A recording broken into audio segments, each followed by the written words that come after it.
Hello friends. और एक नए वीडियो में आप सभी का स्वागत है। आज हम बात करेंगे इंडिया की पॉलिटिकल क्वेश्चंस के ऊपर। तो चलिए वीडियो को शुरू करते हैं। हमारा आज का पहला सवाल है, भारत में ब्रिटिश शासन के द्वारा गवर्नर जनरल काउंसिल के विधि सदस्य के रूप में कौन नियुक्त हुआ था? और इसका सही जवाब हो जाएगा ऑप्शन बी, सत्येंद्र सिन्हा। याद रखना, ऑप्शन बी इसका सही जवाब हो जाएगा। हमारा अगला सवाल है, भारत में ब्रिटिश शासन के संबंध में भारतीय कानूनी आयोग का लोकप्रिय नाम है और इसका सही जवाब हो जाएगा ऑप्शन डी, साइमन कमीशन। ठीक है, तो बढ़ते हैं हमारे अगले सवाल की ओर। हमारा अगला सवाल है, निम्नलिखित में से कौन भारत के प्रथम कानून मंत्री थे? और इसका सही जवाब हो जाएगा option B, doctor B R Ambedkar. और बढ़ते हैं हमारे अगले सवाल की ओर। हमारा अगला सवाल है, निम्नलिखित में से किस कानून ने भारत में ब्रिटिश शासन की नींव रखी?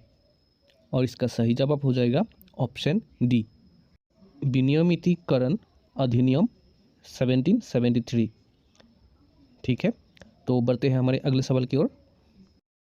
निम्नलिखित में से कौन 1946 से 47 के दौरान अंतरिम सरकार में भारत के वित्त मंत्री थे? और इसका सही जवाब हो जाएगा ऑप्शन सी, लियाकत अली खां। तो बढ़ते हैं हमारे अगले सवाल की ओर। हमारा अगला सवाल है, निम्न में से किस अधिनियम के द्वारा अंग्रेजों ने भारत में पहली बार सांप्रदायिक निर्वाचन व्यवस्था की शुरुआत की? और इसका सही जवाब हो जाएगा ऑप्शन सी, भारत शासन अधिनियम 1909। बढ़ते हैं हमारे अगले सवाल की ओर। भारत शासन अधिनियम 1919 मुख्यतः किस पर आधारित था? और इसका सही जवाब हो जाएगा ऑप्शन ए, मॉन्टेग्यू चेम्सफोर्ड सुधार। तो बढ़ते हैं हमारे अगले सवाल की ओर। भारत में ब्रिटिश शासनकाल की अवधि में बनाए गए निम्न अधिनियमों में से किस निक्षेपण अधिनियम रेगुलेशन रूल के नाम से जाना जाता है? और इसका सही जवाब हो जाएगा ऑप्शन बी, भारत शासन अधिनियम 1858। तो बढ़ते हैं हमारे अगले सवाल की ओर। योग्यता के आधार पर भर्ती का विचार सर्वप्रथम किसमें व्यक्त किया गया था? और इसका सही जवाब हो जाएगा ऑप्शन डी, मेकाले समिति। तो बढ़ते हैं हमारे अगले सवाल की ओर। निम्न में से किस अधिनियम के द्वारा प्रांतों में आंशिक उत्तरदायी सरकार की स्थापना की गई? और इसका सही जवाब हो जाएगा ऑप्शन डी, भारत शासन अधिनियम 1919। अब बढ़ते हैं हमारे अगले सवाल की ओर। निम्न में से किस अधिनियम के द्वारा ब्रिटेन में एक नियंत्रण मंडल बोर्ड ऑफ कंट्रोल की स्थापना की गई, जिसके द्वारा ब्रिटिश सरकार भारत में ब्रिटिश ईस्ट इंडिया कंपनी नागरिक, सैन्य एवं राजस्व के मामलों पर पूर्णतः नियंत्रण स्थापित कर सकी? और इसका सही जवाब हो जाएगा ऑप्शन सी, 1984 का ब्रिटिश इंडिया एक्ट। याद रखना दोस्तों, ये हमारा बहुत ही इम्पोर्टेंट क्वेश्चन हो जाएगा। तो बढ़ते हैं हमारे अगले सवाल की ओर।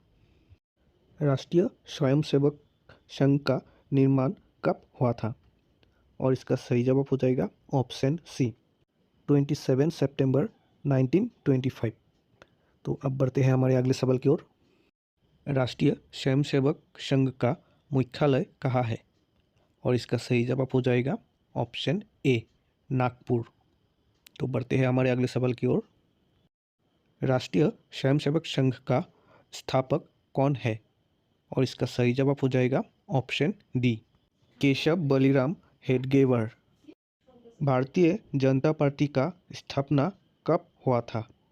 और इसका सही जवाब हो जाएगा ऑप्शन बी, 6 अप्रैल 1980। तो अब बढ़ते हैं हमारे अगले सवाल की ओर। भारतीय जनसंघ का स्थापना कब हुआ था? और इसका सही जवाब हो जाएगा ऑप्शन सी 21 अक्टूबर 1951। तो हमारा अगला सवाल है, भारतीय जनता पार्टी का मुख्यालय कहाँ है? और इसका सही जवाब होगा ऑप्शन ए नई दिल्ली। अब बढ़ते हैं हमारे अगले सवाल की ओर। भारतीय जनता पार्टी का चिन्ह क्या है? और इसका सही जवाब होगा ऑप्शन डी कमल।